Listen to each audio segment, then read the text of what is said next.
人生最大的遗憾，往往不是那些做错的选择，而是那些本可以却没敢做的决定。神经科学研究揭示了一个令人深思的现象：人类大脑对未完成事项的记忆强度是已完成事项的整整3倍。这解释了为何那些错过的机遇、深藏心底的话语、犹豫再三的选择，会在多年后依然刺痛我们的心灵，成为挥之不去的遗憾。今天这个影片，我们融合心理学与行为经济学的最新研究成果，为你剖析10个最易让人生留下遗憾的思维陷阱。这不是泛泛而谈的心灵鸡汤，而是一份基于实证研究的人生防后悔手册。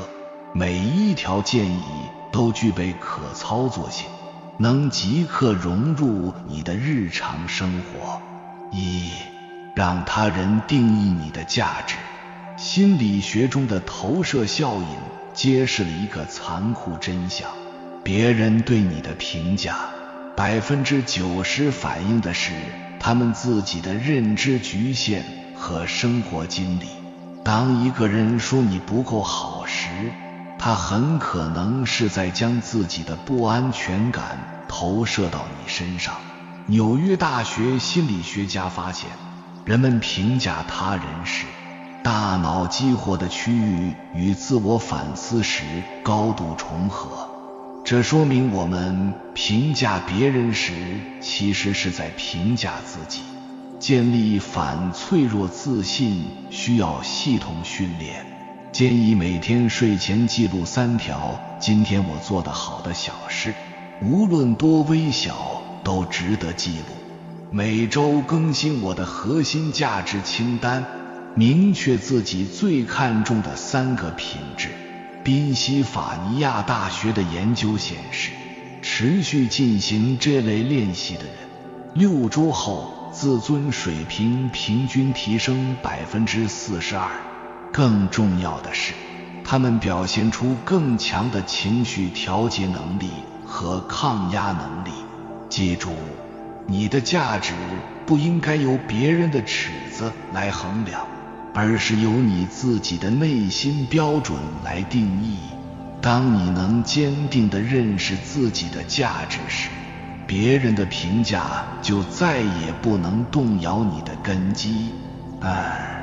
活在别人的期待里。社交媒体时代，我们陷入了一个危险的比较陷阱。剑桥大学的研究发现，每天刷社交媒体超过2小时的人，抑郁风险增加56%。这是因为我们总看着别人精心策划的生活片段，却拿来对比自己未经修饰的日常。这种不公平的较量只会带来无谓的焦虑。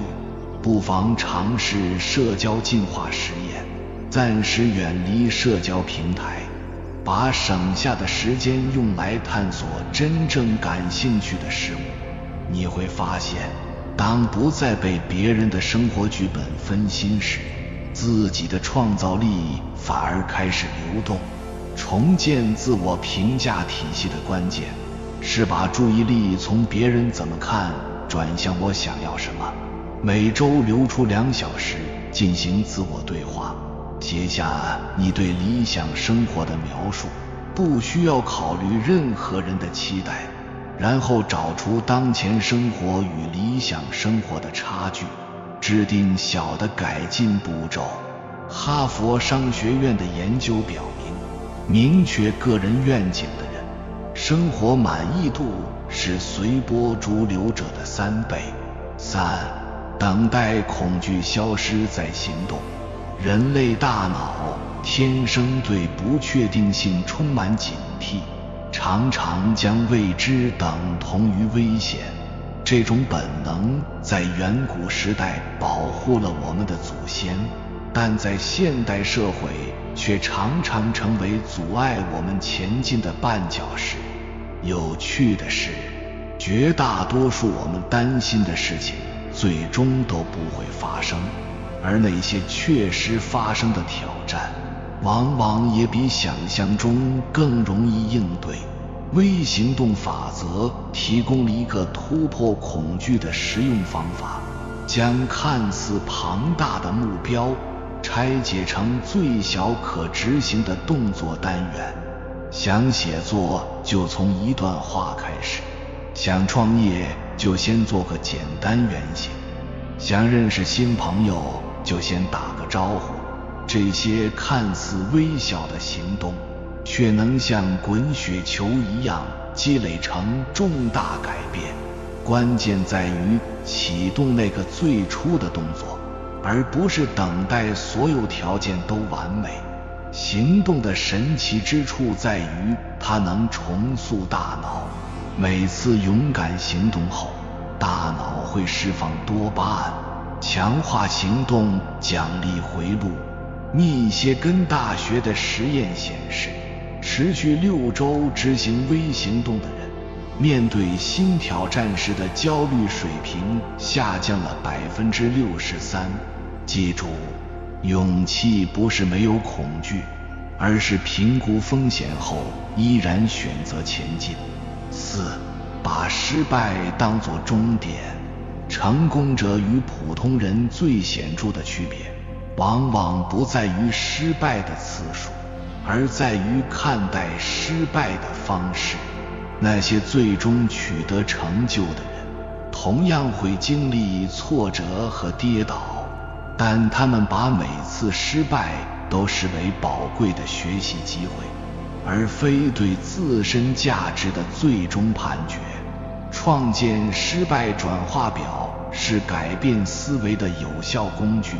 表格分为3栏，第一栏客观描述事实不带情绪，第2栏列出可控因素，我能改进什么，第3栏明确不可控因素，我需要接受什么。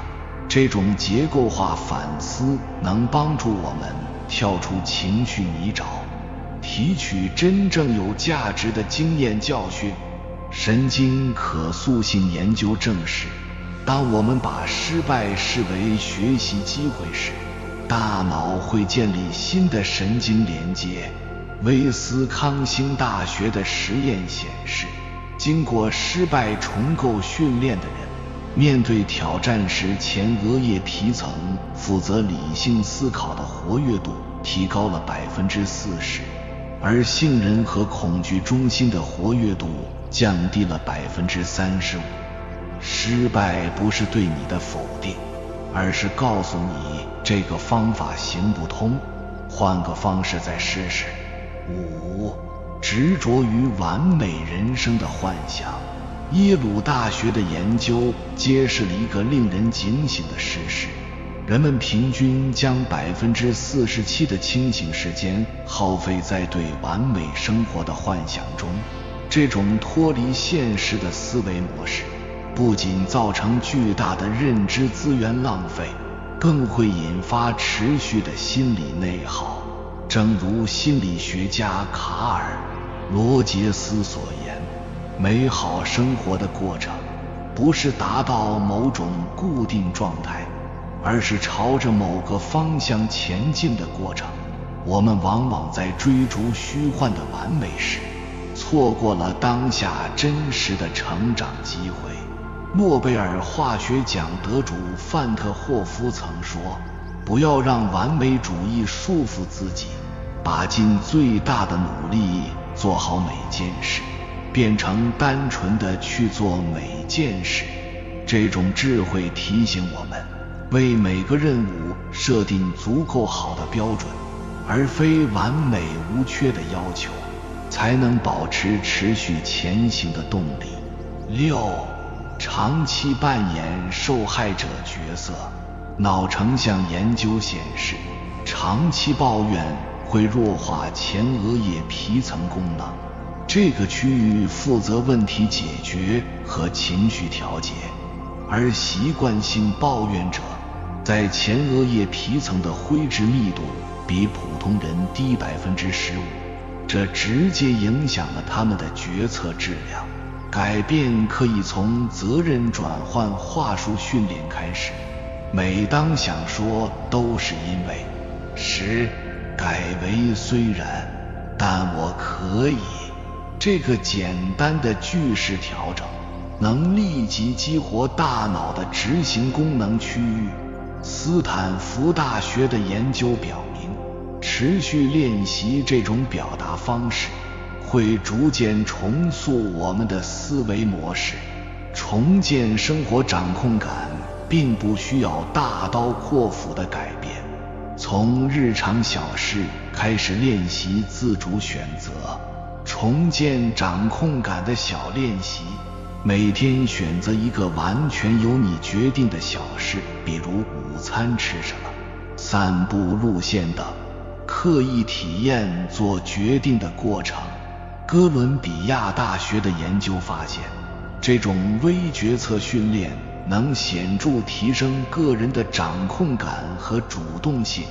你不是过去经历的囚徒，而是未来的创造者。7. 准备过度却从不开始。追求完美常常成为行动的绊脚石，让我们在准备阶段徘徊不前。那些等待万事俱备才开始的人，往往错过了最佳的行动时机，而勇于迈出第一步的人，已经在实践中收获了宝贵的经验。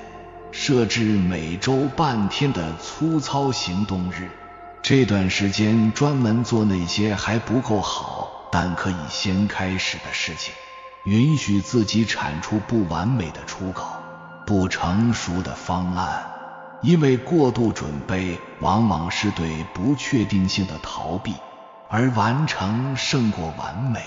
行动才能带来真正的进步。克服拖延可以从最简单的2分钟法则开始。当犹豫不决时，先投入2分钟时间。伦敦大学的研究证实，92%的情况下，开始2分钟后，人们会继续工作下去。这个策略利用了行为的连续性原理，突破启动的障碍。记住，第一个版本可能是最差的版本，但也是必不可少的版本。把忙碌当作成就勋章。现代人常以忙碌为荣，却不知持续运转的大脑就像超负荷的引擎，终会失去最佳性能。真正的效率不在于工作时长，而在于工作质量与个人休息的平衡。建立强制停顿系统至关重要，秉持完全脱离工作环境短暂休息，每天保留片刻放空时间，每周预留不受计划约束的自由时段。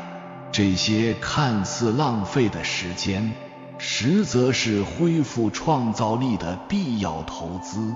深度工作训练，每天安排完全专注的时间段，关闭所有通知，手机放在视线外。华盛顿大学的实验显示，深度工作1小时的产出相当于碎片化工作4小时。这些刻意留白的时间，往往是灵感最活跃的时刻。忙碌不应该是目的，而是达成目的的手段。9. 忽视重要的人际关系。哈佛著名的幸福研究追踪724人长达85年，发现良好的人际关系是人生满意度的最强指标，比财富或名声重要得多。那些在退休后仍保持丰富社交生活的人，不仅更快乐，认知衰退的速度也慢30%。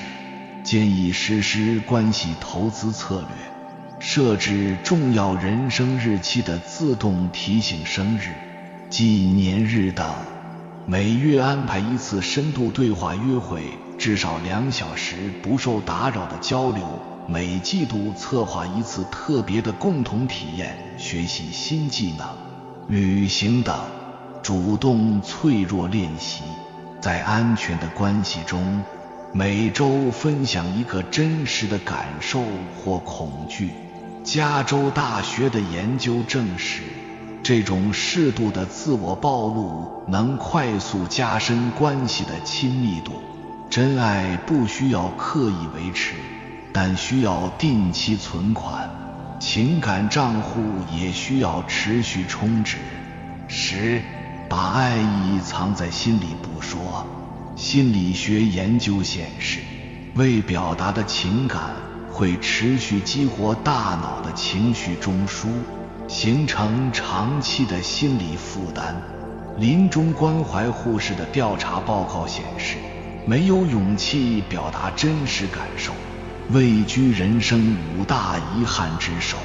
培养及时表达的习惯其实很简单，想到就立即发信息，不必等完美措辞感动就当场说出来，不必等特殊场合欣赏就当面夸赞，不必怕显得突兀。康奈尔大学的研究发现，及时表达情感的人，人际关系满意度比压抑情感者高78%。不妨每晚花几分钟回顾，今天有什么该说却没说的话，明天一定要优先表达。爱不是珍藏的美酒，越久越纯，爱是新鲜的水果，要及时品尝，别让那些没说出口的我爱你、谢谢你、对不起，成为永远无法弥补的遗憾。人生最大的智慧，莫过于明白不行动的遗憾，远比行动的失误更令人痛苦。与其在10年后懊悔如果当初，不如从今天就开始实践哪怕最小的改变。时光的复利效应会让每个微小的正向选择累积成截然不同的人生轨迹。选择最触动你的一条，开始行动，这是给未来的自己最好的礼物。记住苏格拉底的话，未经检视的人生不值得活。定期检视这些人生选择，及时调整航向，你就能创造出一个少些本可以，多些很高兴我做了的无悔人生。最好的开始时机不是明天，不是下周，而是此时此刻的这1分钟。有缘人，感谢你看到最后。如果今天的影片对你有所帮助，请按个赞给我响应。还没有订阅频道的，请点击右侧的订阅按钮，与我们建立更深的连接。随缘加入会员，与同频之人共修福报，随喜转发，传播善知识，功德无量。